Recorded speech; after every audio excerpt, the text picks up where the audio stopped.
Hello everyone, this is Evan here from the Trade Risk on Friday, August 19th with a weekend market recap video. We are first going to analyze the current market environment. We're going to look at some other markets, sector analysis, and then get into some individual names to finish off the video. Now, it's boring out there. It's summer trading, not a lot of movement. The ranges aren't really changing, so we're going to keep things as short as possible, as concise as possible, because there just hasn't been a tremendous amount of movement, and we really don't need to go into a long, in-depth 20-minute video on things that aren't really changing. So let's just jump right into it. S&P 500 closed down 13 basis points on Friday and closed up 5 basis points on the week. So really can just see by those numbers, not a whole lot of movement. In fact, last week we closed up 28 cents in the SPY. This week we closed up 11 cents in the SPY. So there's just not much going on. So let's take a look back here at the daily chart. You can see we spent the entire week essentially in this 1.5 range from 217 to call it almost 219, so almost 2-point range. And there's a couple of noticeable days here just to take note of real brief. Monday is one of them, and that's when we gapped up above last week's range, looking like we were going to have some pep in this week, some directional certainty, some uptrend, and that didn't happen. Monday was kind of all she wrote as we faded off those highs, closed lower, and then came all the way back down and tested this previous breakout level and this now significant support here in the short term, which is right around 217 in the SPY. We tested it, we bounced off of it, and then we essentially held higher for the rest of the week. Friday, we did get a bit of a gap down and an early push lower, but the bulls stabilized us and essentially closed us almost at the highs of the day and towards the top end of this range. So there's a little bit of movement this week in between this kind of 2-point range, but at the end of the day, it's all just noise. It's the same kind of sideways grind that we've been in now for essentially the past, going on a month and a half, about a month and a half already, since, topping out here in the 14th of July. There hasn't been just a whole lot of directional movement. So that's the landscape. 8 and 20 period, still a bullish alignment heading higher. That is the moving averages. They're flattening out a bit, so you can just see the momentum's not really there. And it's possible that some more two-way trading kind of develops, but we need to see 217 taken out. We need to see definitive support taken out for the bears to get some momentum. And then on the upside, this 219 getting back to all-time highs and getting a little more expansion in range is something that we would need to look for. And that may not happen until post Labor Day when everybody's back from vacation. So that's the way we're still sort of looking at it. It's a neutral environment with a bullish longer term context behind this market, just given where we are. So I think the benefit's still to the bulls until proven otherwise. If we go to the IWM, it's pretty much the same picture. A little bit of volatility this week. We broke back below this previous breakout level of 122.50, but you can see we closed back above it. 8 and 20 still heading higher here, so the grind higher still continues, and the Qs leveling off probably certainly the most since this run started back in July, but still in the context of longer term uptrends.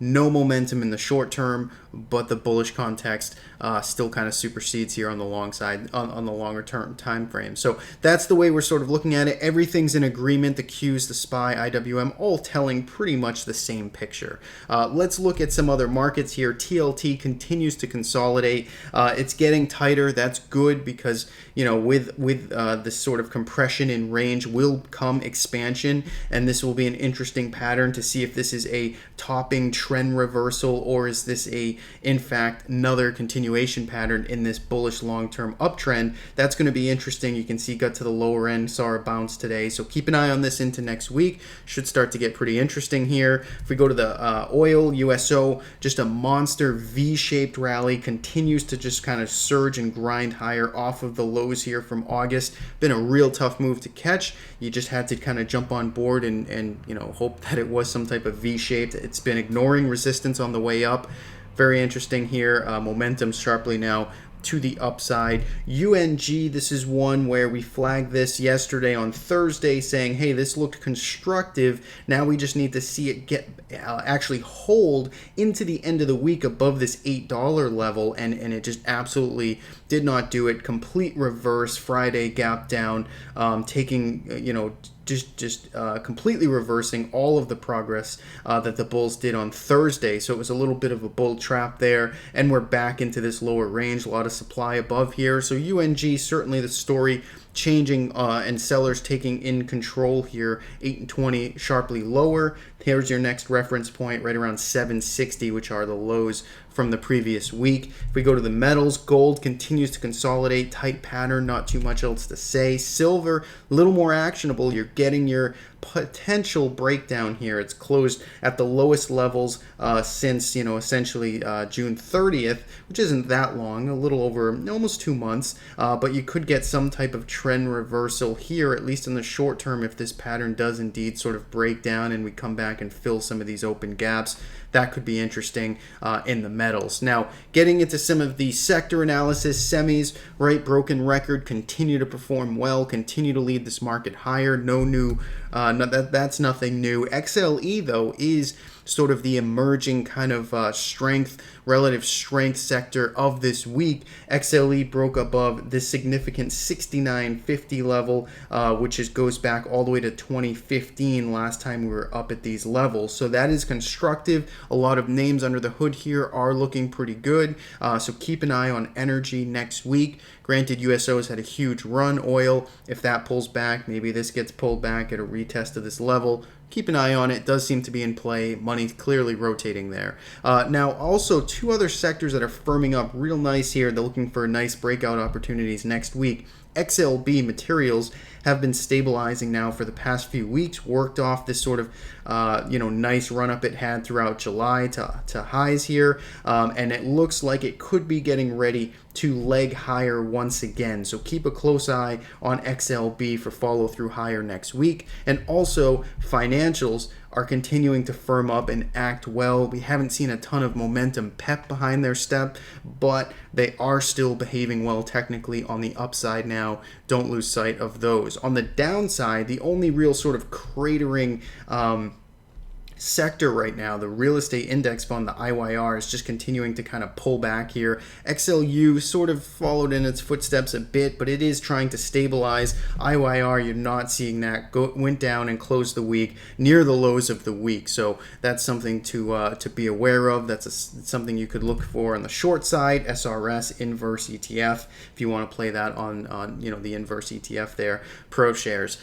Let's look at some individual names. Amazon, a little bit of concern here just as it rolls over, puts in kind of a rounded top up here. Again, in the big picture, hasn't really done any major significant technical damage, but it did close below the 20 period and basically close the week on the lows. So that's not exactly inspiring action if you're a bull here in the short term. Something you may want to keep an eye on. Tesla also continues to consolidate in this real tight range here, getting real tight for this very newsworthy kind of volatile stock. So expect some type of fireworks to ensue here in the near future, but for now, just keep an eye on it.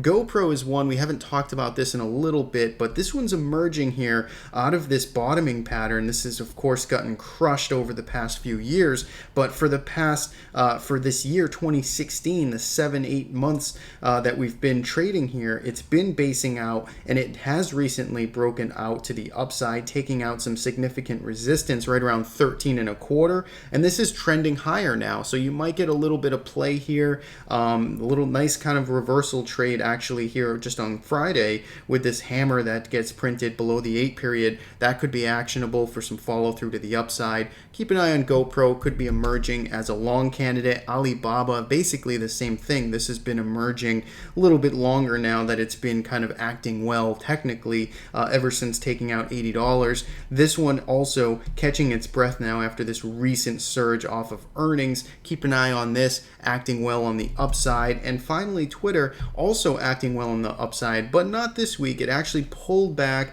We had a downgrade, had this gap lower, came back down to this 19 level. Now 19 is the level where we wanted to see it stabilize, hold above. That would prove to us that there is a change of character actually taking place here, that this might be a good bottom to trade against. And we're getting that first test right now. We closed near the lows of the week. If you look at the weekly chart, you can see 8 and 20 did cross over to the upside, and you're back to this $19 level. So this is a retest, and we want to see what happens to it. Basically next week, if you're bullish on Twitter, you don't want to see follow through to the downside and come back into this old range. That would not be the most bullish scenario out there. Of course, you'd want to see us kind of hold here, stabilize, and start to work itself higher. Or if we want to move sideways, that's fine as well. You know, you just want to try and stay above prior resistance. That's the way we sort of look at things. So hope this video helps. Hope you're enjoying some of the summertime, getting that sunshine out there and getting away from screens. Thank you for watching. I will catch you guys next time.